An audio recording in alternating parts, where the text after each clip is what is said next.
आपत्ति उद्धारक भैरव प्रयोग।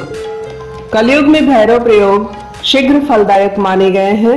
कहा जाता है कि अन्य देवी देवताओं की साधना या पूजा आदि संपन्न करने पर कभी कभी सफलता में न्यूनता का आभास हो सकता है, परंतु एक भी भैरव साधना व्यर्थ नहीं गई, क्योंकि तांत्रिक ग्रंथों में भैरव को आपत्ति उद्धारक माना गया है।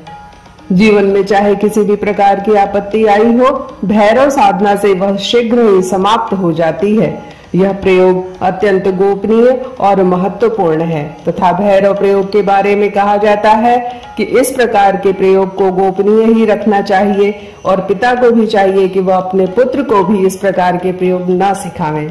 विश्व के श्रेष्ठ तांत्रिक और भैरव साधक स्वामी पगला बाबा ने इस गोपनीय प्रयोग को बताकर हजारों लाखों साधकों, पत्रिका पाठकों, श्रोताओं का कल्याण किया है। यहाँ उनके इस गोपनीय, महत्वपूर्ण और शीघ्र फलदायक प्रयोग को प्रस्तुत किया जा रहा है। जीवन में सैकड़ों प्रकार की साधनाएं हैं और प्रत्येक साधना अपने आप में महत्वपूर्ण और सारगर्भित है। साधक अपनी रुचि के अनुसार साधना का चयन करता है और उसमें सफलता प्राप्त करता है। सफलता प्राप्ति के लिए आवश्यक और मूल तथ्य उसकी श्रद्धा है।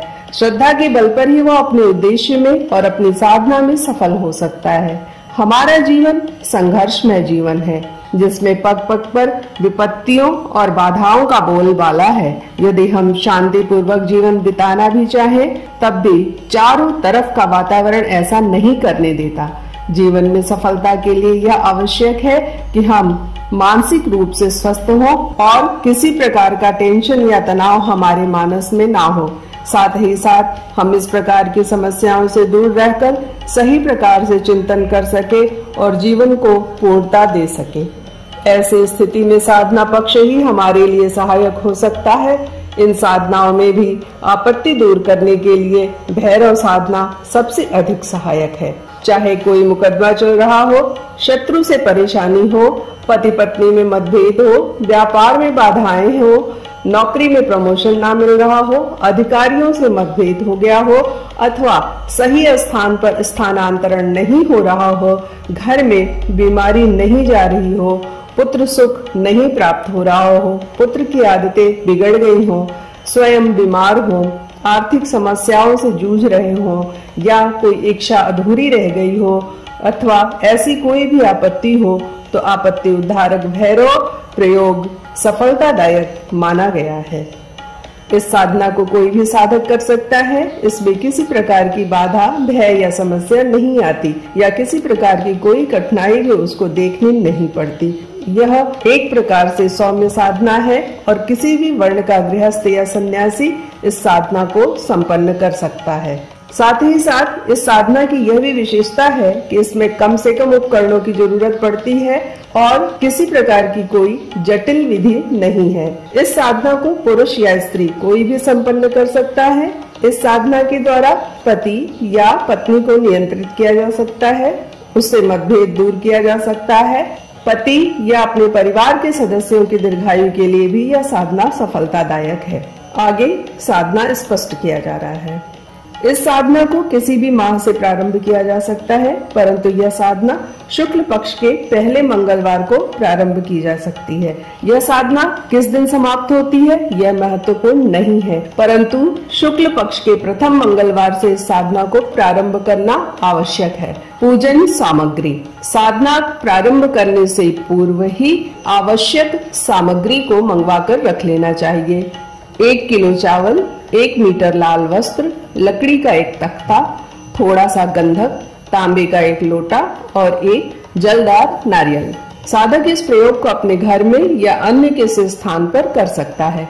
इस साधना को शुक्ल पक्ष के प्रथम मंगलवार को प्रातः काल प्रारंभ करना चाहिए। साधक स्नान करके आसन पर बैठ जाए। साधक का मुंह दक्षिण दिशा की तरफ होना चाहिए और उसके सामने लकड़ी का तख्ता बिछा होना चाहिए। साधक को सूती या ऊनी आसन का प्रयोग करना चाहिए, पर यह आसन लाल रंग का होना आवश्यक है अथवा आसन को पहले से ही रंगाकर तैयार कर लेना चाहिए।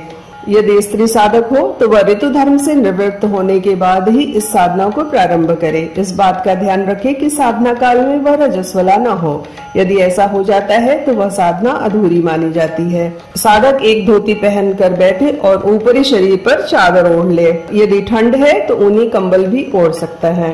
मंगलवार के दिन प्रातः काल सूर्योदय के समय इस साधना को प्रारंभ किया जा सकता है। यह साधना मात्र 7 दिन की है और नित्य भैरव मंत्र की 51 मालाएं फेरनी आवश्यक है। इसमें मूंगे की माला का ही प्रयोग किया जाना चाहिए, पर साधक के पास यदि स्फटिक माला है तो उसका भी प्रयोग किया जा सकता है। इसके अलावा अन्य किसी भी प्रकार की माला का प्रयोग वर्जित है। सर्वप्रथम साधक अपने कमरे में एक लकड़ी का तख्ता बिछाकर उस पर लाल वस्त्र बिछा दे। यह तख्ता 1 फीट लंबा और 1 फीट चौड़ा हो सकता है। उस लाल वस्त्र के 4 कोनों पर चावल की 4 ढेरियां और बीच में एक ढेरी बना देनी चाहिए। बीच की ढेरी पर तेल का दीपक रख दे। इसमें किसी प्रकार के भी तेल का प्रयोग किया जा सकता है। दीपक के सामने गंधक के 5 टुकड़े लाल वस्त्र पर रखे जाते हैं। दीपक के पीछे तांबे का लोटा जल भर कर रख दे और उस पर नारियल लाल वस्त्र में लपेट कर रख दे। गंधक के टुकड़ों के पास प्राण प्रतिष्ठित भैरव यंत्र स्थापित कर दे। प्रयोग: साधक सर्वप्रथम अपने दोनों हाथों को धोकर दाहिने हाथ में जल लेकर 3 बार आचमन करे, अर्थात उस जल को पीकर अंतर को शुद्ध करे। फिर हाथ धो ले। इसके बाद दाहिने हाथ में जल लेकर संकल्प करे। ओम ह्रीम बटुकाय श्रीम आपत्ति उद्धारय भैरव देवता प्रीतये मम अमुक कार्य सिद्ध्यर्थम भैरव प्रयोगम महम करिष्ये। ऐसा कहकर जल छोड़ दे। अमुक कार्य के स्थान पे अपने कार्य का उच्चारण करे। ऐसा कहकर जल छोड़ दे। उसके बाद विनियोग करे। ओम अस्य श्री आपत्ति उद्धारक भैरव मंत्रस्य ब्रह्मदारण्य ऋषि अनुष्टुप छंद श्री भैरव देवता ह्रीं बीजम श्रीं शक्ति क्लीं कीलकम श्री आपत्ति उद्धारक भैरव प्रीतये जपे विनियोग। ऐसा कहकर हाथ में लिया हुआ जल छोड़ दें। इसके बाद हाथ जोड़कर ध्यान उच्चारण करें। त्रिनेत्रम रक्तवर्णम च वरदाभय हस्तकम सव्ये त्रिशूलम अभयम कपालम वरमेव च रक्तवस्त्र परिधानम रक्तमाल्यानुलेपनम नीलग्रीवम च सौम्यम च सर्वाभरण भूषितम। इसके बाद दीपक लगा ले। भैरव यंत्र के सामने हाथ में जल लेकर अपनी समस्या या आपत्ति का उल्लेख करे और साधना पूर्ण होते ही मेरा कार्य सिद्ध एवं संपन्न हो जाए ऐसी प्रार्थना करें। इसके बाद भैरव यंत्र के सामने दूध का थोड़ा सा प्रसाद भोग लगावें और लाल रंग के कुछ पुष्प समर्पित करें। इसके बाद निम्नलिखित मंत्र का जप करें। मंत्र: ओम ह्रीं बटुकाय आपत उद्धारणाय कुरु कुरु बटुकाय ह्रीं। जब 51 मालाएं पूरी हो जाएं, तब आसन से उठे और भैरव यंत्र को जो भोग लगाया हुआ है वह भोग कुत्ते को खिला दे। भैरव का वाहन श्वान कुत्ता ही होता है। इसके बाद पुनः स्नान कर अपने नित्य कार्य में लगे। यह साधना 7 दिन की है। इन 7 दिनों में साधक जमीन पर या लकड़ी के तख्ते पर गद्दा बिछाकर सोवे। चारपाई का प्रयोग ना करे। स्त्री संग वर्जित है। दिन में एक समय भोजन करे और मांस मदिरा आदि का सेवन ना करे। यदि साधक धूम्रपान करता है तो उसे चाहिए कि वह साधना काल में धूम्रपान का प्रयोग न करे। इस प्रकार 7 दिन पूरे हो जाए तो 8वें दिन जब पुनः मंगलवार आवे तब इस मंत्र की 1 माला फेरे और भैरव से प्रार्थना करे, मैंने जिस कार्य के लिए यह साधना संपन्न की है उस कार्य को शीघ्रता से पूर्ण करे।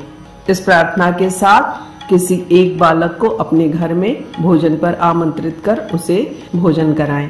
इस प्रकार साधना संपन्न करने पर निश्चय ही साधक की मनोकामना पूरी होती है और जिस उद्देश्य के लिए उसने साधना प्रारंभ की उसमें सफलता मिलती है। साधना समाप्ति के बाद लकड़ी के तख्ते पर बिछे हुए चावल, नारियल, लोटा एवं वह कपड़ा किसी गरीब ब्राह्मण को दान कर दे। गंधक दक्षिण दिशा में जाकर गड्ढा खोदकर उसमें रख दे और गड्ढे को बंद कर दे। लकड़ी के तख्ते का प्रयोग बाद में घर के कार्यों में किया जा सकता है। दीपक को भी दक्षिण दिशा की तरफ ले जाकर रख देना चाहिए। यह प्रयोग सामान्य दिखाई देने पर भी अत्यंत महत्वपूर्ण है और इस प्रयोग से साधक को पूर्ण सफलता एवं सिद्धि प्राप्त होती है। जिस भैरव यंत्र के सामने साधना की थी उस यंत्र को अपने घर में किसी स्थान पर रखा जा सकता है। बाद में इस यंत्र पर अन्य साधना प्रयोग भी किया जा सकता है। वस्तुतः यह कलयुग में महत्वपूर्ण, श्रेष्ठ, शीघ्र एवं निश्चित सफलतादायक प्रयोग है। इस साधना को करते समय साधक का संकल्प सात्विक और भलाई कार्य से युक्त होना चाहिए। धन्यवाद। ओम काल भैरवाय नमः। ओम नारायण